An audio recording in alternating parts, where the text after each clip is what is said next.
Hello and welcome to BIHC, to our web series, The Utopia of Hospitality.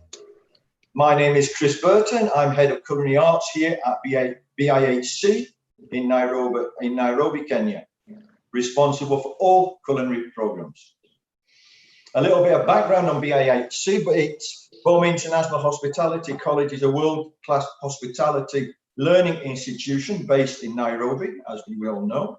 Our institution is in the cutting edge of culinary arts and hotel management training, offering a Swiss diploma through our affiliation with Business and Hotel Management School, BHMS in Lucerne in Switzerland.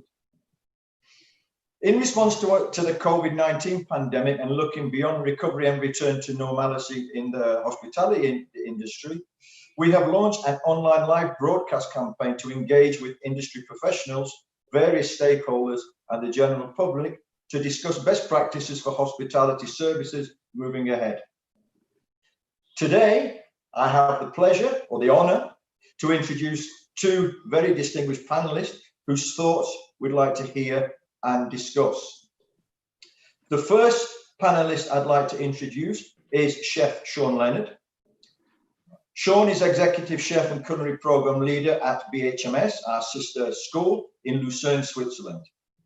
Chef Leonard has had more than 30 years experience in the food and beverage industry and 16 years teaching experience, and has headed up kitchen departments for numerous Hilton, Kempinski and Royal Garden hotels, both nationally and internationally, including opening the prestigious Paddington Hilton in Paddington Station in London.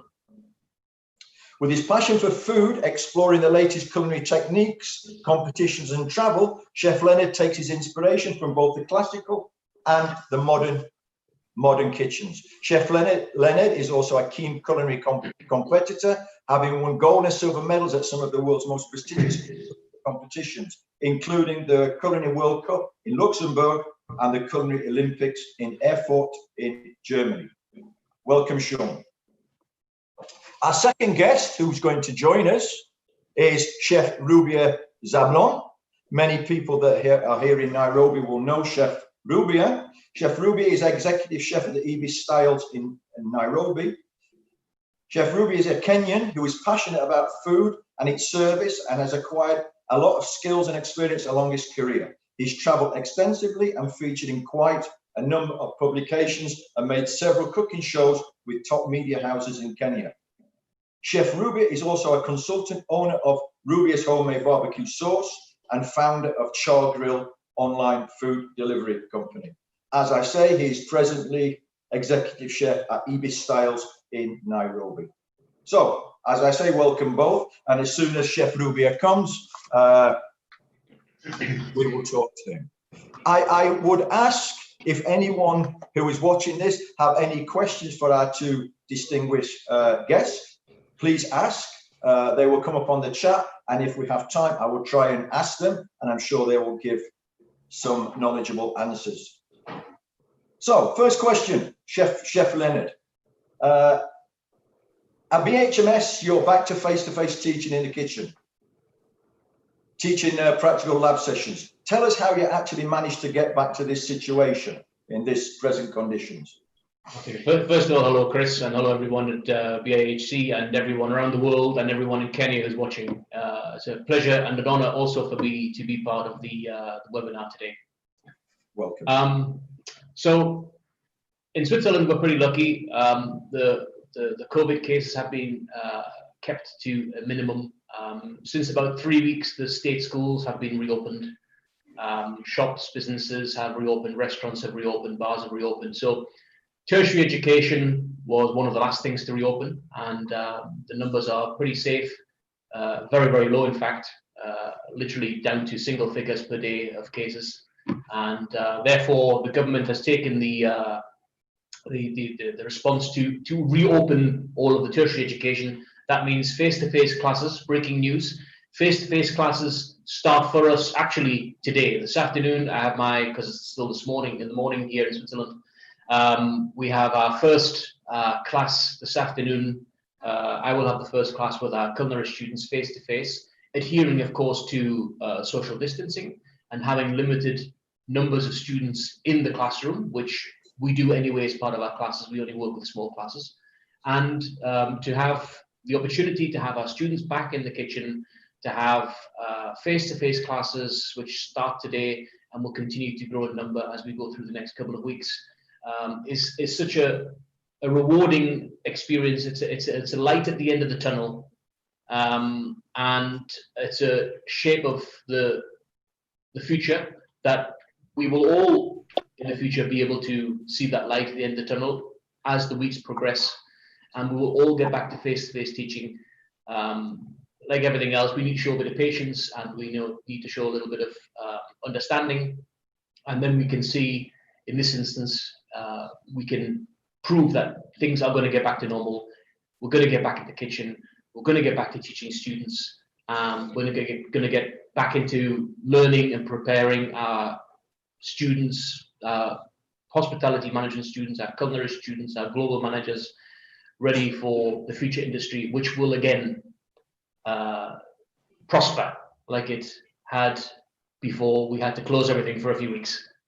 Okay, thank you, Shaun. I just want to welcome Rubia now. I think he's managed to get his connection sorted out. Well, welcome, Chef Rubia. I introduced you earlier on, so everybody knows who you are. I think everybody in Nairobi certainly knows who you are. Shaun, I just want to ask, just on the point of your teaching, and you're talking about social distancing and things like that, how's the reaction? Because I guess you have a lot of international students. So how's the reaction been of students actually wanting to come back to Switzerland, and the safety aspect, and the parents worry about the kids being out of their own country? How is that affected, or you don't know? Or well, we have a lot of students from around the world, as you mentioned, including BIHC, and our students, I always find, that's why I enjoy working with young people so much. Our students, their glass is always half full as opposed to half empty, and they just want to get back in the classroom. They just want to get back to learning. They want to get back to studying. They want to get back to cooking, and therefore they see this as, oh great, we can get back. Let's get back in the kitchen. They're not apprehensive. They're not scared. They want to get going, and we want to get going, and we're prepared, and like I say, we're allowed to, so that's the most important thing, of course. And so therefore I see only from here on in a positive end to this whole scenario. And with the situation, Shaun, with because obviously, hopefully, that we can get back to face-to-face again in September too. So how are you managing with social distancing, and do the students need to wear a mask when they're cooking? Have you changed your HACCP policies to include COVID-19, things like that, general things that we need to be aware of?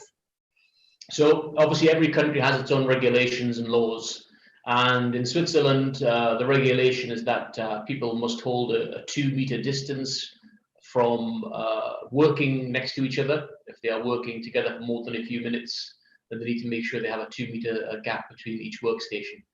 And obviously, depending on the size of your operation, depends on how many people you can fit into that operation. With us, it's actually not such a big issue because we only work with small classes, as I mentioned. We have a maximum of about 8 or 10 culinary students in one kitchen class at a time. A bit like yourself at BIHC, we look at our kitchen sizes, we look at our student numbers, and we focus then on the quality of the teaching.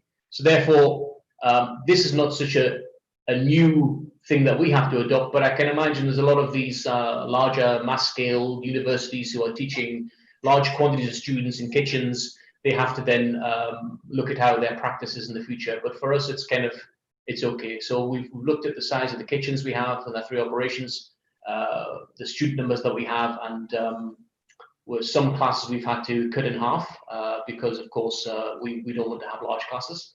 And so therefore we're just teaching 2 classes instead of 1, but that's absolutely fine. We have the lab space, we have the lecturers, we have the time. So okay, cool. Okay, so now we've spoken a little bit about education. Now, I'd like to ask Chef Rubia more about hospitality in general in Kenya. or in Nairobi especially, or Kenya, both. It's the same thing, I guess. One of the questions I've got here is how do you see the new normal, this new word we have, new normal, that we're all getting used to? How do you see the new normal panning out here in Kenya? And what procedures do you have in place in your hotel or your business or things like that, Chef Rubio? Okay, thank you for the question. It's apologies once again for joining late. I had some connection issues. Yeah, so for the new norm, like you just mentioned, things are different, things have to change. It's not like the way we know hospitality. You know, hospitality is a personalized service, you know. You need to like interact with the clients, you need to talk and engage the guests. But currently we can't do that anymore. So things have to change. We have to move with the current situation like the way it is right now. So like from our side, we are currently trying to open up to the public probably before the end of the week. So we have a guideline from the government in terms of the expectations of what you need to do as an establishment for us guys to be compliant and to start operations. So one of the things they're supposed to do, you need to do like proper signages in the floors, in the restaurant, you know, have like the hand wash sinks stationed in each and every part of the restaurant. Even the design of probably the seating arrangement in the restaurant has to change. We need to maintain the 1.5 meter. So we've actually had to redesign the seating arrangement and arrange the setup in a way that people are not actually sitting together and they're like separated, at least to maintain the distance as we are supposed to do that. Yeah. The next thing that we actually do, we try to emphasize more on room service because we can't do buffets at the moment. So we do room service to avoid people coming at the same time in the restaurant. And if we do like probably dinner or lunch, we're doing a la carte. We try to serve everything. So we actually did like a virtual menu.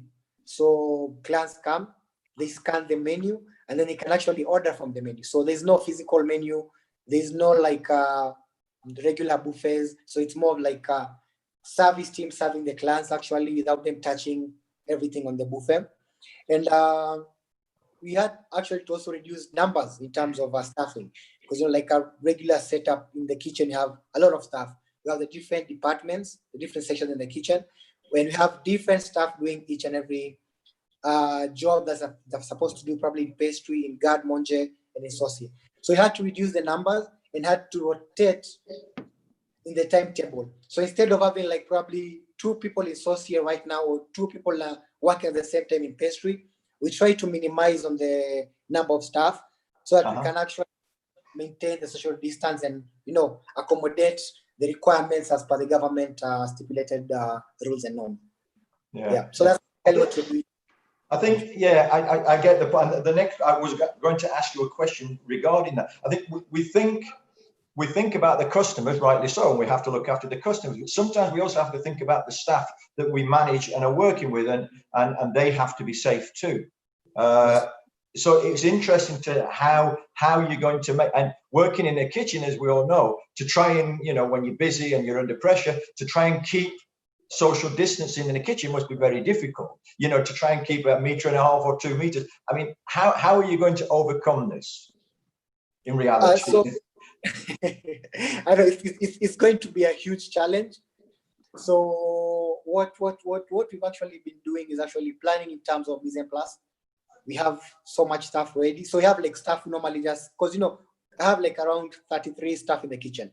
So I can't have all of them like in all the shifts. So I plan the tempo in that they work gradually and they release each other on shift. So we have others who come maybe to do mise en place only, others who come to do the service if it's breakfast, if it's lunch. And we try to mostly maximize on having mise en place which is ready. So that when the team that comes probably for lunch or dinner service, it's only dispensing and you know, and minimize so much production and so much engaging in terms of productivity.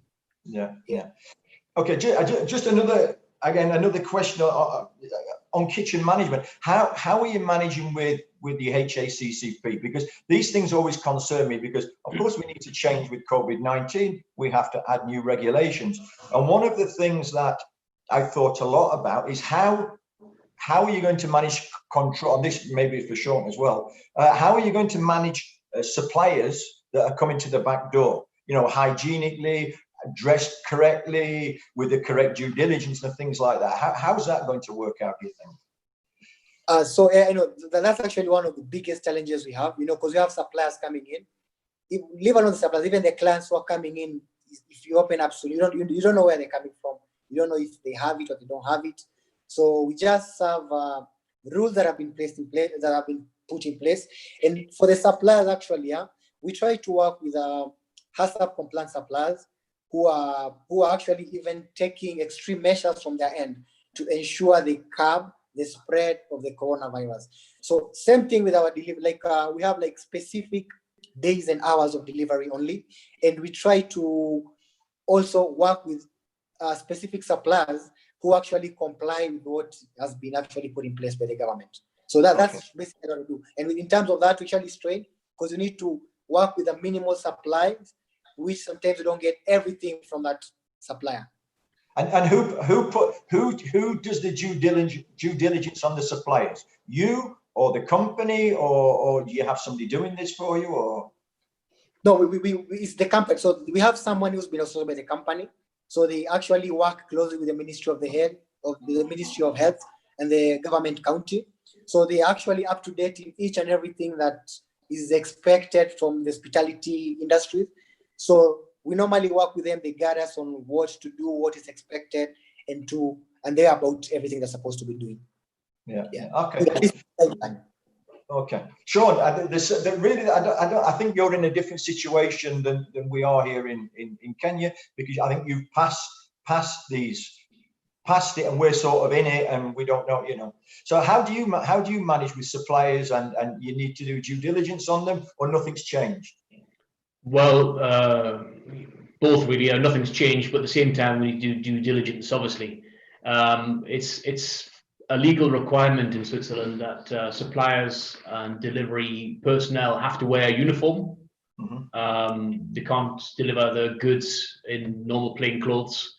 And equally, it's a legal requirement that the suppliers have legal responsibility of the products up until the point of delivery when the delivery note is signed. Mm-hmm. So they take full responsibility for the delivery of those products, and the delivery meaning, of course, what we have agreed with the supplier in advance. So that would be that the packaging, the date code, the time of delivery, etc., is all according to what we agree upon. And then the products are accepted, signed, and then, of course, we have a full HACCP in-house for when we take delivery of the product. So nothing has changed as such, and fortunately, we have this legislation in place, which means that we without any additional work, we have a secure and safe delivery and storage of products. Okay. And the other just quick question about this, and probably to you, Shaun, more than to Ruby. Do the students need to be tested for COVID-19 or not? Are you taking the temperatures and things like that, or how is it working? We are taking the temperature of students. The students are also advised if they have, this is not from us, this is from the Swiss government, if anyone has any symptoms, then they are, of course, to self-isolate for 14 days. But we have had no COVID-19 cases here at our school at all. And therefore, that's obviously fantastic news. Yes, of course. And part of that's probably down to also a little bit about the standards that we have, especially around the building. Obviously, we have, like everywhere else, we have the disinfectant stations on every floor, every office, etc. In the restaurant, on the reception. But equally in the kitchen, we have as a standard a disinfectant hand soap in all of our hand wash stations. We only use that, only ever have used that. Therefore, we're kind of always washing our hands with disinfectant hand soap. And as I mentioned, we have a full HACCP in place. And part of that, of course, is involving personal hygiene. And therefore, we have a system in place to eradicate any bacteria, viruses, etc. from the hands. And we have a contact surface sanitizer, which we use after the cleaning of every equipment, which is a standard here also. So therefore, we are a little bit protected from these hazards, and it seems to be paying dividends to have these standards. Cool, nice one. Just to go back on something, and this is really for you, Shaun, something that Chef Ruby has said about, and I think we all know that here, that buffets are going to be a thing of the past, I think, certainly for the foreseeable. And there's going to be more emphasis on a la carte, on room service, things like that. outside dining. How are you managing in your school scenario about having buffets? Because this is going to be a big question that we all need to try and get our heads around and try and answer. So obviously, initially when things started to close a little bit, we were doing some takeaway services. We were also plating foods and allowing students to go to their rooms with the plated foods. Now we, of course, have no need for takeaway or takeaway boxes or takeaway plates of food. So everyone can eat in our restaurant because we're allowed to have everyone eating in the restaurant as long as we're keeping between the tables the 2 meters distance. We can have as many tables of 4. We can, and obviously larger groups can also eat tables of 6 now in Switzerland from this week also. So we have the need for everyone to sit in the restaurant and eat, and obviously we have a buffet, or salad buffet, dessert buffets, etc. Majority of foods, of course, however, have always been plated, especially the main course items. But obviously we had some live cooking stations and things which we've had to rethink in terms of we can still have a live cooking station, but we need to have the food plated and not served in a buffet style. And salads, we plate and stuff for salads, plate salads now for students and staff, as opposed to before letting them help serve to a buffet. But we're pretty confident actually the way things are going that I'm sure at some point in the near future we will be able to also access buffets. But until that point in time, we're plating everything, which, like I say, because we plate 3/4 of what we do anyway, it wasn't a big change. But I can see in a lot of operations, especially hotel industry, where they have a lot of buffets, that will of course be a big change for them, for sure. Okay. It's an interesting point about this buffet scenario. But anyway, another question for you, on a positive note, I think. One of the questions I've got here was how have you been managing, Shaun, to deliver your classes while the lockdown was on? Like many of us made the decision a while ago to go online, which we have certainly done here very, very successfully, and it's had a good take up. How did you manage that, Shaun? Yeah, obviously the COVID-19 struck us in the middle of the semester. So we initially stopped the face-to-face practical classes and the face-to-face theoretical classes. Now, all theoretical classes can be facilitated online, as you're aware. We use online platforms anyway, not to the extent that we have in the last couple of months, of course. So the last couple of months, we've been using online platforms, WebCT, Blackboard and stuff, Big Blue Button, to facilitate classes to students, all theoretical classes, and all of the theoretical elements of practical classes that we would deliver, we have also been delivering via this method, which means we've always been in contact with our students. We've always been having classes, albeit the practical classes are obviously theoretical classes and a little bit shorter, building up for when we're allowed to have the practical classes, which, as I mentioned, starts today. Mm-hmm. And then, of course, we've always been able to look after our students, keep in contact, answer questions. And so theoretical classes as such haven't changed, other than there's no classroom activities in the classroom itself. They're done virtually. And practical classes we've been delivering the theoretical elements, waiting for this moment to start again. Okay, so maybe I didn't understand. So now you're carrying on with your academic classes online, or you're back to having academic face-to-face? Some of the classes will still be facilitated online because of the numbers of maybe you have 20 students in a classroom. But the majority of classes will be going back to face-to-face. So, for example, today my BA culinary students, they're coming back for a face-to-face class today. And this morning they're having a theoretical class face-to-face in a classroom with a lecturer. So majority of classes are going back to face-to-face. As long as we uphold the government regulations of the 2 meters distance, we can do that. And the classrooms that we have for the groups are big enough to hold the amount of people that, we're allowed to have that many people in there as long as they hold the distance. So therefore it's no problem. And so therefore we're back to a mixture of both, so a bit of blended learning, but certainly more face-to-face than virtual learning in the future, for sure.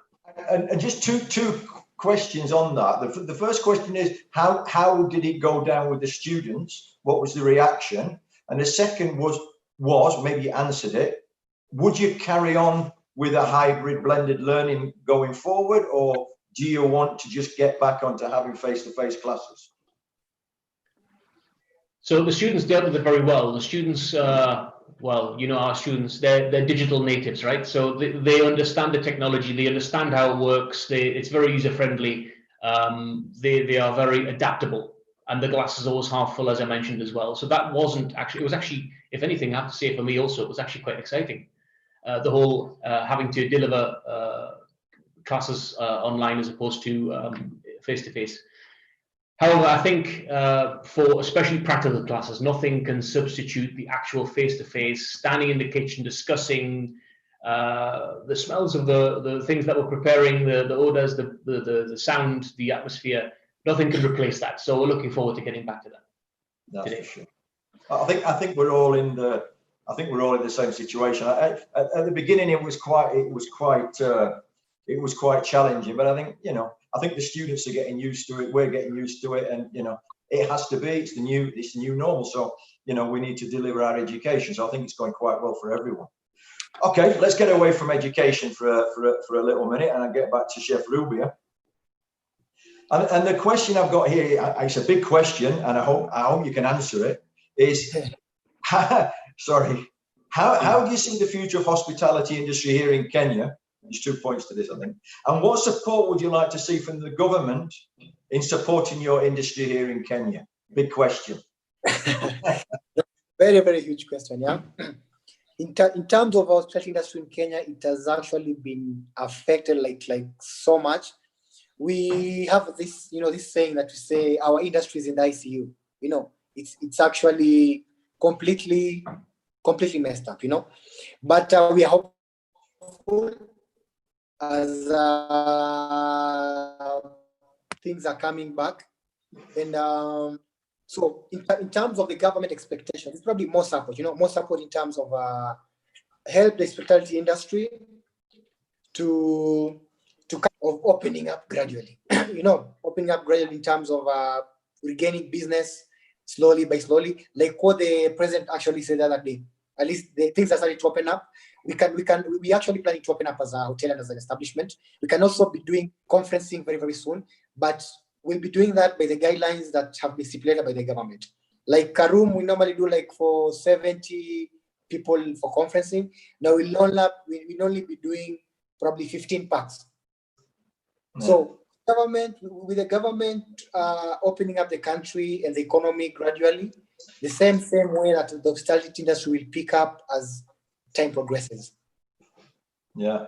I mean, as you know, and as we were all looking forward to the president's speech on Saturday, I think most people got quite deflated with the answers. So for Shaun or whoever doesn't know, we have a curfew here that was from 7 at night till 5 o'clock in the morning. The president, his infinite wisdom, has allowed us to start the curfew at 9 o'clock, I believe, till 4 a.m. So there's not really a lot of difference. And I don't know how it affects you. Do you think people will stay out later, come in to eat, or what sort of effect do you think that will have? In terms of the time that was extended by the president, I think it will slightly help because, you know, like mostly for us guys in a establishment, we have like a bar, you know. So as much as we are compliant with the government setup in terms of when walk-ins come in the bar, we'll make a few sales because from Saturday, the time he announced these new measures, up to today, we've seen a little bit of improvement. You know, guys are willing to go out and, you know, spend and dine out because most people have actually been sitting in the house. They want to break that, go outside, eat, see something different, experience something different. So from the president address on Saturday up to today, we've seen slight improvement in terms of numbers. You know, like we used to do like 4 or 5 covers, which were in-house guests before, but currently they have increased actually. So gradually, as we progress, hopefully things will open up and the numbers will increase, more revenue will come, and economy will stabilize in future. Yeah. How do you think? Because again, hospitality in Kenya, Nairobi in general, and Mombasa, it's very much led by tourism. True. As we know, the airport is still closed down here for international flight. Hopefully, there's going to be some kind of decision in the next couple of weeks. When do you expect tourists to come back? Because as we know, this is the main touring. We have the migration coming in July, so it's going to be the main tourist time for people to come. Do you expect people to come back, or do you think it's going to be a slow drip sort of a thing? I think it's going to be a slow drift, because honestly speaking, even if like I've seen so many governments in different countries are trying to open up the airspaces and all that. We haven't actually reached that point in Kenya, but even though we open up, still it will take time for people to get that confidence of actually traveling again and getting things back. It just can't be normal like that. The snap of a finger. It will take a little bit time for people to get used, and then things will get back to normal. But I'm sure it will take a little bit of time. I'm sure it will. Shaun, we decided, I think halfway through our conversation, we wanted to show a little video regarding some of the stuff that you're doing in BHMS, and it would be beneficial maybe when we've watched the video that you want to explain a little bit about what our students can expect if they transfer to your university, etc., etc. So it will be interesting to see that. I think we're going to show your video now, I hope, if my technical people are watching. Yeah, truly are watching.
Wow, impressive. So before you explain it, it's interesting to see there, and I've had many students, or quite a few. I was talking to a student yesterday actually, talking about molecular cooking, molecular cuisine. It's not something that we are actually at the moment doing here. We have a new kitchen coming online, hopefully soon. So we're going to have scope for doing that, and maybe you can come down and give us a few classes, Shaun. But it interests me, molecular cuisine, but I'm sure you want to explain a little bit about your video. But if you want to integrate a little bit of the modernist view in there as well, it'd be interesting. Yeah, sure. Well, first of all, I've been to BIHC a couple of times, and we've missed each other when I've been there, of course. But I've enjoyed the hospitality of BIHC and Kenya, and Nairobi and Kenya in general. It's been fantastic having the opportunity to go and share knowledge, ideas with students. That's obviously what we do, right? So that's quite fantastic to be able to do that when I'm down there. In terms of the modernist cuisine, that's our third year level of study. So obviously, like every other hospitality management school or culinary academy, we're teaching all of our students who come at the beginning the basics, setting up a cutting station, the anatomy of the knife, the cutting techniques, and all those other basics. But we go on to the third year level, which of course is our modernist cuisine, and focus on textures and food pairing and techniques, new modern cooking and plating and service styles. And like everything else, it's easy when you know how, but the techniques, when you've learned them and understand the background of how they function, then they're easy to put into the normal kind of dining experience, and I'd be more than happy to come down in your new kitchen and do some classes with you and your students. Yeah. Just a quick one from you, Ruby. I don't know whether you're familiar with this type of cuisine. I'm sure you are. But what do you think the market would be down here in Kenya for, in Nairobi, especially in the upmarket restaurant, for molecular cuisine? Do you think it would be feasible to do this sort of cooking, or? I think, for the molecular cuisine, it can be feasible for a specific targeted kind of clientele. It can't cut across everyone. So it depends on which clientele and which group you're targeting. So if you target the white people, you'll get business for it. But if you try to generalize it, it can't kick in so well. Yeah. And what about, if our students, Shaun, transferred to Switzerland, I mean, what can they expect there in a learning environment once they have the diploma? Well, in terms of learning environment, obviously you've seen the kind of one of the kitchens that we use for our training in the video. We have 3 operations which we use. Just going back to the sort of adapting the modernist kitchen with the traditional kitchen, it's kind of interesting because you can mix both of them together, which I think is we talk about blended learning. I think blended cooking is actually a good way forward to use these. You look at some of the top 3, 2 and 3 star Michelin restaurants in the world today, they're starting to use cuts of meat they've never used before.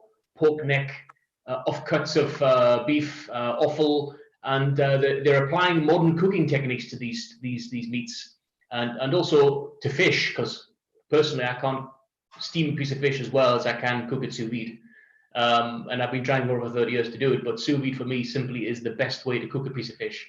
But again, we have to prepare it accordingly, and then it works perfectly. But in terms of the meat, for example, a nice, I do this at home as well, a nice, the top of the crostini of the pork, which is then, or you can use for beef, or you can use for chicken, whatever, a piece of meat. The pork I use, I marinate it, I seal it, because obviously it's like everything else. Having to know how to prepare the food is important.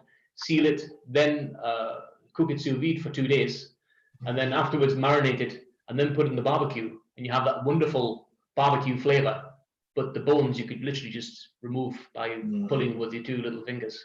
And this is it's applying a modernist cooking technique mixed with a traditional sense of eating, and it actually makes a fantastic eating experience. And like I say, it's applicable to today's modern high-end gastronomy, and that's where a lot of our students want to go. Therefore, we need to prepare them and show them how these techniques are achieved. Agreed.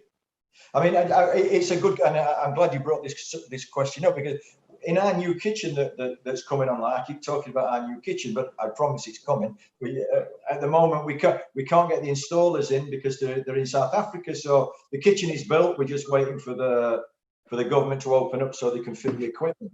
We have ordered equipment for sous vide vacuum pack machines, Ronas, and stuff like that. So if you, I think to our students here in Nairobi, could you just maybe explain a little bit what exactly is sous vide and what the processes are?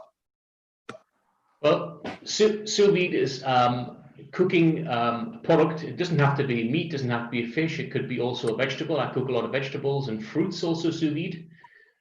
We place the food that we'd like to cook into a food safe bag, which we then vacuum seal, and then we place this into a water bath of a controlled temperature. Now, obviously, the more protein that is involved in these products, the more control we need to have of the temperature so that the food product doesn't break up or change its tenderness. So if we're talking about a piece of meat, it's important to keep the temperature as precise as possible. And if it's a vegetable, we have a little bit of fluctuation. That's not a problem. We can also cook sous vide in a steamer if we don't have a water bath. It works extremely well with non-protein products. It does also work with protein products, but it works more efficiently with protein products in a water bath. When we say keeping the temperature at a precise temperature, it's normally quite low for a longer period of time. Yeah. And people sometimes get a bit worried about cooking foods for a long period of time at low temperatures because of the HACCP aspect. But if we understand the product and we understand what can go wrong with the product and put something in place to prevent that from going wrong, i.e. HACCP, then we can safely cook foods at the right time, at the right temperature that we prefer. So for example, fish, what I do is I always brine my fish. I make a small fresh brine, which I can flavor. So explain to the people. Sorry to interrupt, Shaun. Yeah. Explain to the people that maybe don't know what a brine is. Yeah, I'm just about to do it. So it's a combination of salt and water, basically, is a brine, right? The basic brine. You can use vinegar, but I use salt and water. I use 10% normally. 10% salt, so 10 grams of salt, a liter of water, bring to the boil, let it cool down.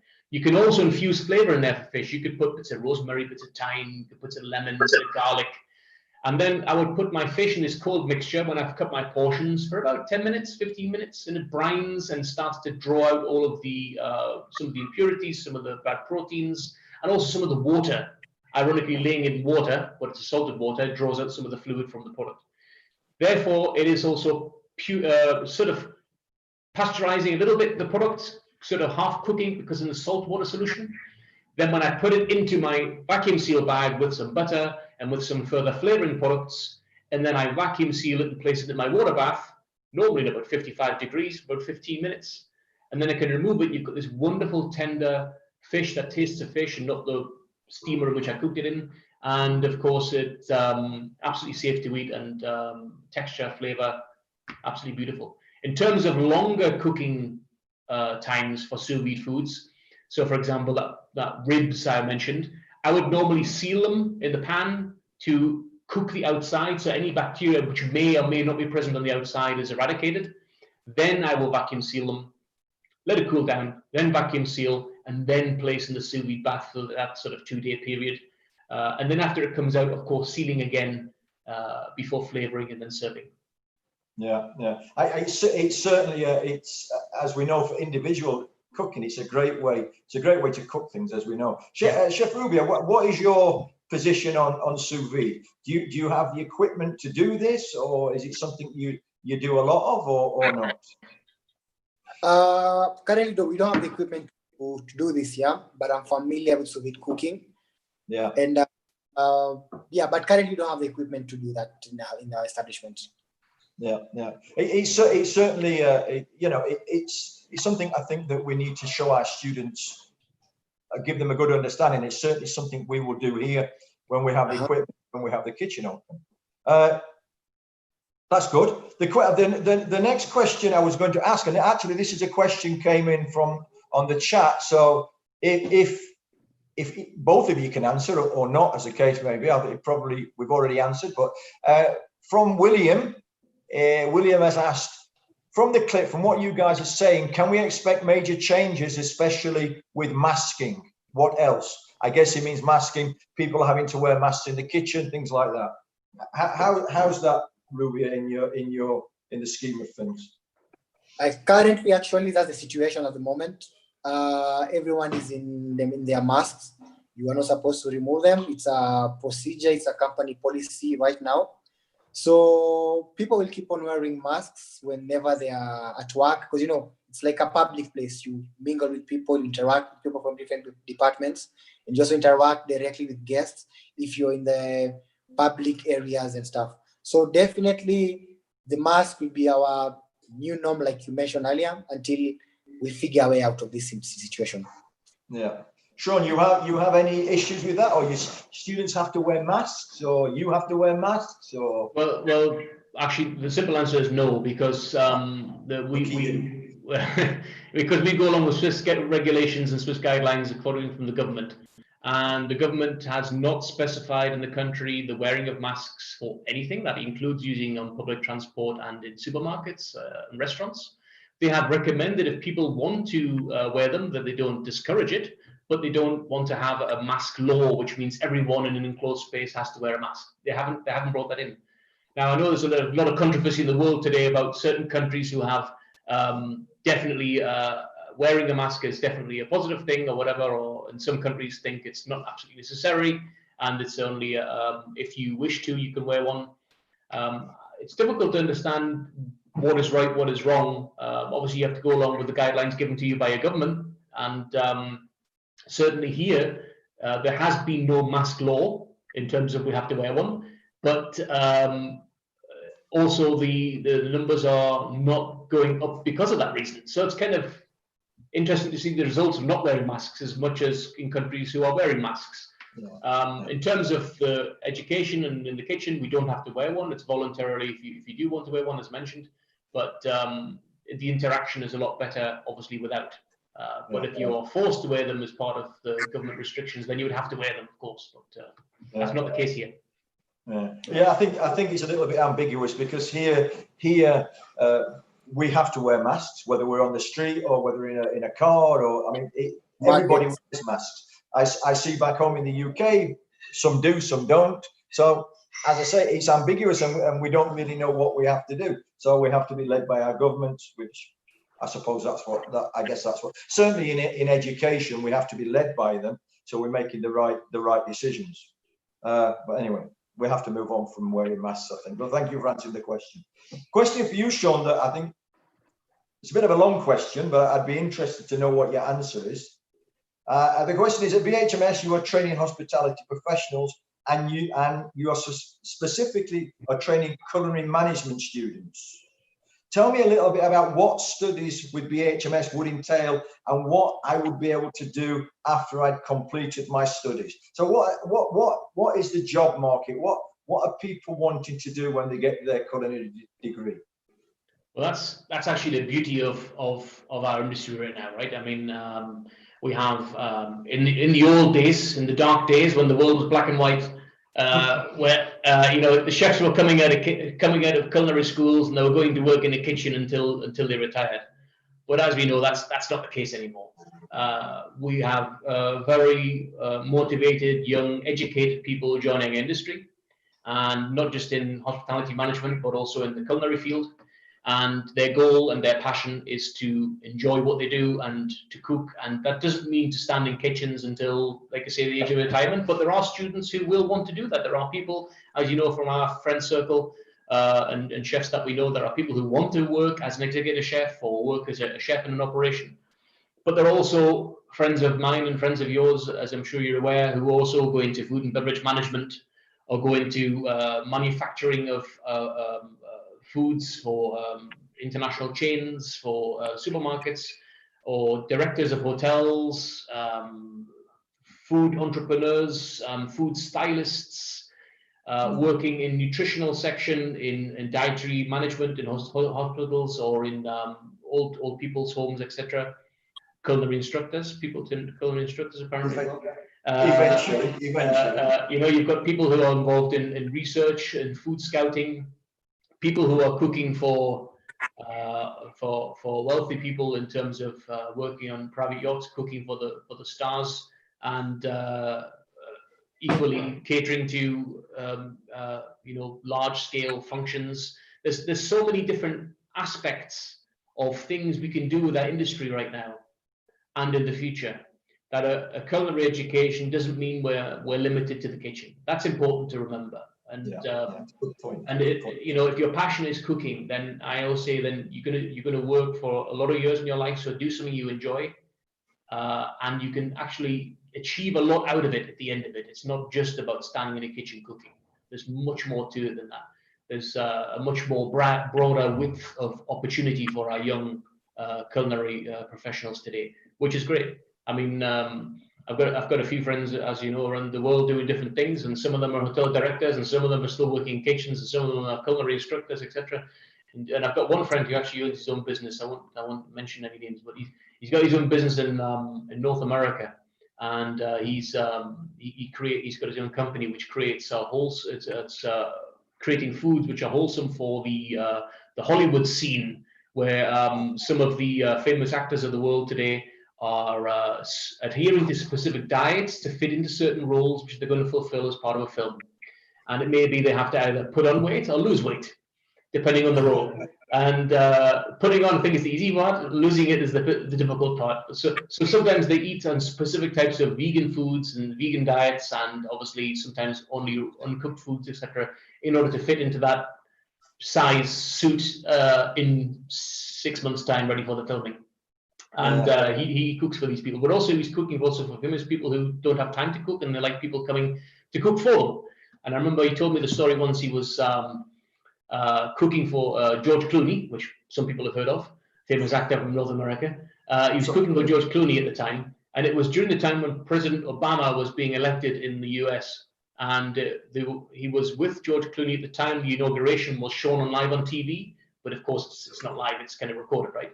So he was sitting on this couch next to George Clooney, watching TV, watching President Obama being inaugurated in North America, in the USA.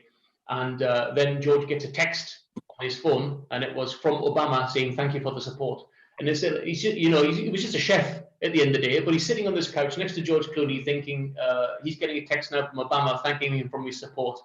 And it's kind of the surreal world that a chef can lead, the chef's industry can lead to in his instance or in many other instances. But it's a great story I like to tell because it's a true story, and it just shows kind of the direction and the ideas and the inspiration that could come from simply gaining some qualifications in the culinary industry. Yeah, I think back in the day, I mean, us dinosaurs, you and I suppose we're of that age, me probably a couple of years older. We you know, at the end of the day, we went, I did. I did a 4-year apprenticeship. I went to school 1 day a week. I got my qualifications. What was it, City and Guilds or whatever it was back in the day. And, you know, you were expected, I think, then to become a chef. And, you know, you'd be a commis, you'd be a chef de partie, you'd be a sous chef. And then eventually, God willing, you become a head chef. But I think nowadays, there's so many more opportunities for young people, certainly in our school and your school, to not just be a chef, as you say. You could be a food stylist, you could be you could go and work on a private yacht, or you could, you know, the world's your oyster. And I remember my mother always saying, Chris, he said, he's a chef now, he's never going to be out of a job. And I think as chefs, you know, at the end of the day, we need to eat, so we can always cook. You know, as long as you can cook, you know, I think there's always work there for us. So that's good. It was interesting that you said about all the different possibilities you have, and not just being a chef. Yeah, because that's the old school thinking. Sometimes people think you learn to be a chef, you have to be a chef, that's it. But as we know, it's not like that anymore, and that's important to remember. I mean, you have to look at us, I guess. I mean, you know, we both worked together back in the day, and then, you know, 20 odd years down the line, we're both teachers working, you know, in the same sort of business. So, you know, it was never planned. I don't think either of us planned to be teachers, but these things happen. And I think if you've got a good culinary expertise and good experience, you've worked in good places, you know, you're always going to be able to find a job, I think. I don't know what you think about that, Ruby. I don't know whether when you're interviewing people for young people for jobs, I mean, what are you looking for? Are you looking for they had a good education? Or are you looking that they've got good experience? Or what's your criteria? I normally look for passion and interest. Those are the two that I normally look. Or qualification in terms of college background stuff, it can be an added advantage. But you know, not everyone goes to college as the passion for whatever they've done in college. So I normally look for the passion, I normally look for the interest, and you know, just someone creativity level, and someone who can grow out of that. Because you know, by the end of the day, it's not all the chefs, all the great chefs in the world probably got the opportunity to go in big culinary schools and all that, you know. So it's more of like your passion, interest, and you know, how you push yourself towards that particular area of expertise. Yeah, that's interesting. Well, the time's catching up on us, guys. It's nearly 1 o'clock. But I've got a question here from Kevin. And the question is, outside of the pandemic, what do you think is the next wave and stroke or trending cooking, and perhaps the cuisine that's going to have its moment in the sun? I think we've all gone through these fads, from nouveau cuisine to, I don't know, cuisine gourmand and things like that. So do you see any trends coming, Shaun, in your industry? Anything you need to be prepared for? As a chef, you've got to be prepared for everything, as you know. But in terms of trends, I still think we're going. I don't know if it's a trend or fad. I don't know which box to put it in yet, but we're still going through the modernist cuisine. We're still trying to hang on to the theatre, the gueridon, the showing the guests that we have skills. At the same time of trying to demonstrate something new to them and something that's going to give them different textures, flavors. I think food pairing is for me the big thing right now. The variations of plate pairing ingredients that in the past we haven't really put together, but actually work very well together. And only when we taste them together do we realize how good they are. I mean, I told this to my students back in a couple of 100 years ago. Someone mixed a chocolate and an orange together, and someone must have thought, chocolate, orange, what are you doing? Works. But it works, and it's a classic combination today. And there are aspects of things that we put together now which are, for me, work magnificently well. For example, if I'm making I make a dish with chicken, and it's I make a polenta to go with it, and I mix it with mango puree. The mango and the polenta not only gives the color, the texture, the flavor, it makes it electric. It just fits so perfectly with the chicken. And then you can play on that, and you can make mango crisps, and you can make mango whatever else, and mango sauce, and mango cubes, and caramelized mango, to sort of elaborate on the theme. And it's kind of one of those things. I think food pairing is for me something which is going to continue to take us by surprise, if you like, or to excite the public in the restaurants in the coming years. Yeah, I was just going to ask the same question to Ruby, but on a subject of polenta, we have, and as a European, it's something quite strange to get used to. We have something here called ugali, and I'm sure Ruby understands exactly what ugali is. And I'm trying to persuade students that we can do more with ugali. I mean, I see it more as a polenta dish. That I'd like to make an Italian polenta with ugali. I don't know what you think about this, Ruby. I think to try and get out of the norm, Yeah, true. It's possible, yeah, because the same thing for the ugali. We have instead of the white ugali flour, we have actually yellow flour for the ugali. So you can use that and make your polenta, and make something different. It's just a matter of being creative, seasoning and going out of your own comfort zone to come up with. Yeah, I mean, I speak to many students here in the school. I did one before they all disappeared, and these guys are young, and do you see? Because here we don't have a lot. It's not like Europe where you have a lot of franchise business. I mean, here I guess you don't even have McDonald's. I mean, you don't have a lot of franchise restaurants here. Do you think there's an opportunity to offer different, like sushi, for example? I mean, sushi, as we know, it's big business back home. Japanese cuisine is, but I don't see a lot here. How do you think you can change that, Ruby? Do you think there's a market for these things? Do you think people want to try? For our market in Kenya in terms of the food industry, I think most people are not adventurous when it comes to experiencing new cuisine. So most people tend to stick to what they know more than rather experiencing new ideas, new concepts and stuff. So that's why you find probably more like new companies that have new ideas, such like what you're talking about. It's hard actually to compete in the market because by the end of the day, you don't get a lot of traffic for business. Yeah. A same similar case in terms of fine dining. Like how many fine dining restaurants do you know in Kenya? Probably quite a few, right? Mm-hmm. Yeah, because they're struggling because not every time people will go out to dine a fine dining kind of a restaurant. People prefer to go like fast food, local stuff, and maybe just regular continental food, and then they just go home. So that's why you find even most of the fine dining restaurants, they normally strain a lot in terms of business volumes. Yeah. So when you, and I think this is going to have to be sort of the last question, unless anybody else has got any more questions. When you're designing a menu, Ruby, do you design the menu based on your market, or do you base it on what you want to cook, like all the chefs probably want to do? It depends on the situation. See, so if I'm doing it for the volumes, for the mass, for the restaurant, I'll do it as per the requirements of demands from the clients. But now, if probably I'm supposed to do like a set menu for a particular function, a particular event, I'll do that with my own ideas. I'll get creative with the menu, something new, something different. I'll do that. But when it comes to the restaurant, I basically do write a menu as per the expectations of the clients. Like even like you've been here for some time, yeah. Even when it comes to probably amending the menu after like 6 months, you want to review the menu.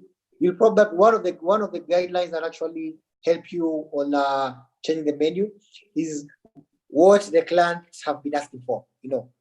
What is it like? What is the most moving item? You retain it. The slow moving item, you get it out, and you replace it probably with what clients have been asking for. Yeah. It's interesting. It would be nice to see people being sometimes a little bit more adventurous. As I say, I've had many conversations with students about this, and some would say, well, yeah, we want to be, but imagine. And the conversation where I had a student a while ago was a carpaccio of beetroot, for example, and the answer was, yeah, but if my father or mother came, they wouldn't to a restaurant, they wouldn't know what a carpaccio was. I said, yeah, but they have to try to experience, and I mean, I'm British, we don't have the best, and Shaun as well, we don't have the best culinary heritage in the world. So we've been open to all the ideas that have come in. So we've developed this cuisine now that we try anything, I think. Yeah. Am I right? Yeah. In Kenya, we're gradually getting there because, it's people are not trying to be, they're not so adventurous when it comes to food. They only want to stick to what they know and what they used to. Yeah. And how do you change that then, Rubia? Quickly. Is there a recipe to change this?